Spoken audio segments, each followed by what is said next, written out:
જય માતાજી, જય રામ માતા મિત્રો. આજના વિડીયોમાં તમારું સ્વાગત છે મિત્રો. આપણે આજે પહેલો બ્લોગ બનાવે છે, માય ફર્સ્ટ બ્લોગ. તો મિત્રો બોલવાનું થોડું પેલું લાગશે મિત્રો. તમને નામ થાય તો કમેન્ટ કરજો, કે નહીં સમજાતું તો ખોટું ના લગાડતા. તો મિત્રો આજે આપણે કાચકમન મંદિર તમને બતાવીએ.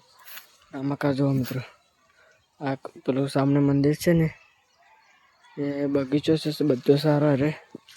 તો ચાલો મિત્રો, હવે આપણે મહાકાળીના મંદિરે જઈએ. તમને દર્શન કરવાના અમને પણ કરીએ. ચાલો આપણે કાલકામાના મંદિરે આવી ગયા છીએ. ચાલો આપણે તમને દર્શન કરી લઈએ. ચાલો બહારથી વ્યૂ બતાવી દઈએ. ચાલો જય માતાજી મિત્રો. તો આપણે મંદિરમાં આવી ગયા છે મિત્રો. આ કાલકામાન મંદિર છે. જો મિત્રો, આમાં આબાનો રસ્તો અને આમાં જવાનો રસ્તો. તો તમે પણ દર્શન ના કરો, દર્શન કરી લો મિત્રો. આ જો ફોટા માતાજીના લગાવેલા છે મિત્રો. આપણે હવે ઘર તરફ નીકળી ગયા છીએ સાયકલમાં. જો ચાલો